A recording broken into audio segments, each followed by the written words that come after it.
Project settings. So we've already done a bit of an overview here. The first thing to look at is the setup. This is where you control project labels, descriptions. You can export your project or even delete it.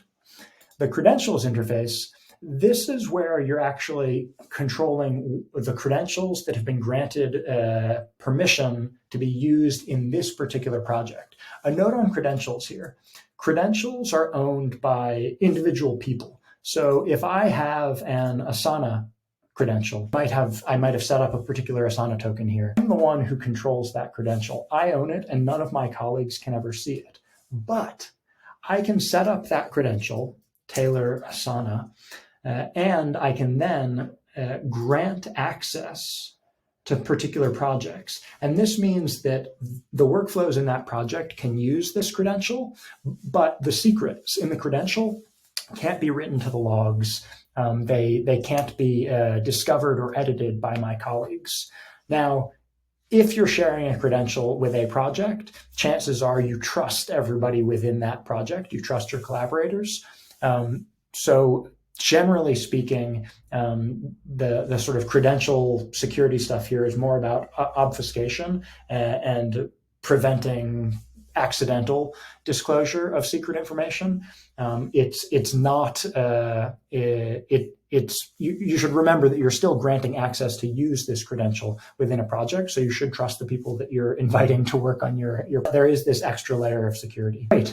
On credentials, note that you can actually set up OAuth clients as well as credentials. So right from the UI, you can build a new OAuth client, and then you can have users within your Lightning instance start using that particular OAuth client. This is a really, really powerful feature that brings some of the DevOps work that's required to create a new OAuth2 client. It brings that right out into the front end. It's fantastic. That's it for credentials.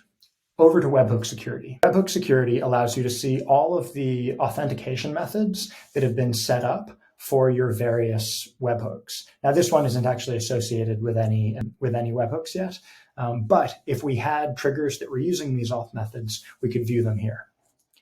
On the collaboration interface, you can see who has been granted access to this project and what role they have. So there's one owner and various admins, editors, and viewers with corresponding permissions. This collaboration page is also where you set your failure alerts and your digest. If you want to add collaborators, you need their email address and you select their role. So that's it for collaborators. The security page is where you determine whether or not multi-factor authentication will be required for users of this project. This is a pretty cool thing. So there may be many, many different people using your Lightning instance. They may or may not have set up multi-factor authentication on their personal user accounts. But as the project admin, you can require that if this person is using your project, then they must have independently configured MFA on their account. This is really nice if you want to use Lightning in a multi-tenant environment, but you have a project that requires a little bit of extra security. You can say, hey, come join me and collaborate on this project, but only if you can guarantee that you're using multi-factor authentication so that I know it's you accessing my project and not someone who's hacked into your account. Let's go to sync to GitHub. The sync to GitHub section here is how you set up version control for your Lightning projects. Now, the entire project, all of the workflows, the paths, the jobs, everything there, it's all represented as code. And that means it can be checked into a version control system. This is amazing because it allows you to follow proper code promotion practices. You might hook up a test project in Lightning with a staging branch of a GitHub repository, and then hook up a production project in Lightning to a main branch in GitHub.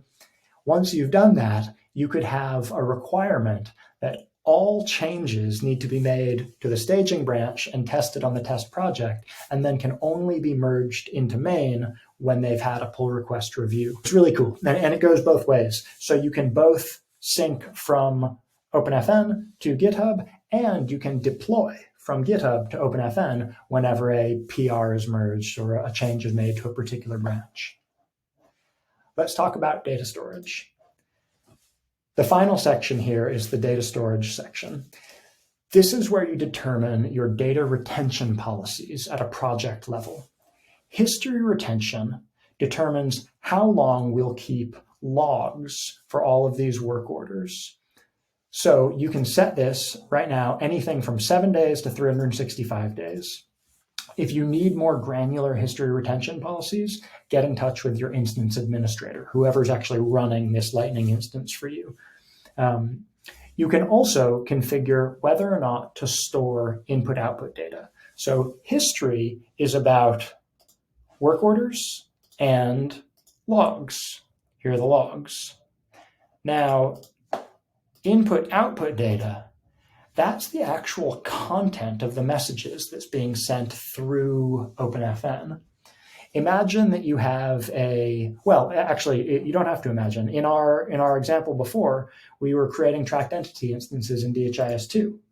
You might be just fine storing these logs, which say things like tracked entity instance created, but you might not actually want to keep the individual patient data. Now, if that's the case, you could go over to settings, go to data storage, and you could elect to never retain input-output data. This is what we call our zero persistence pipeline.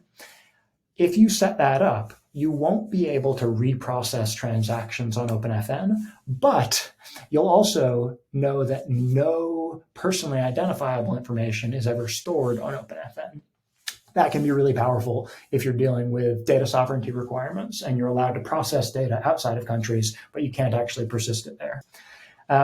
Finally, if you do want to store input-output data, but you'd like to wipe it after a shorter period of time than your retention period, you could elect to just keep the inputs and outputs for 7 days, though you want to keep your history and your log interface for 30 days.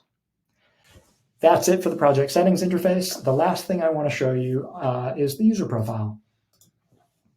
Here's where you can change your email, change your password, manage all the credentials that you've set up, and create personal access tokens that allow command line interface usage of the application. Let's go back to the main project and talk briefly about the dashboard.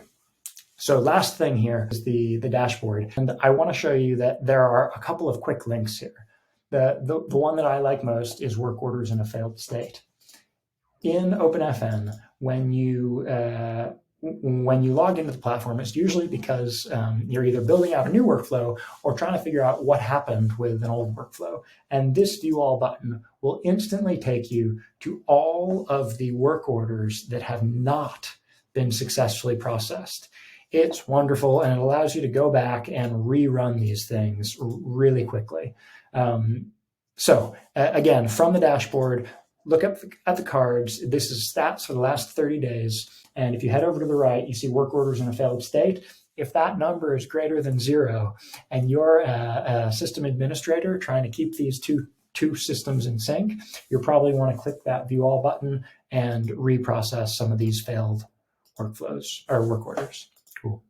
Okay, well, thank you so much for taking this overview with me. If you have any questions, don't hesitate to reach out, community.openfn.org, write to the support team at openfn.org, or get in touch on our GitHub. It's all github.com/openfn. Thanks very much. Have a wonderful day and happy integrating.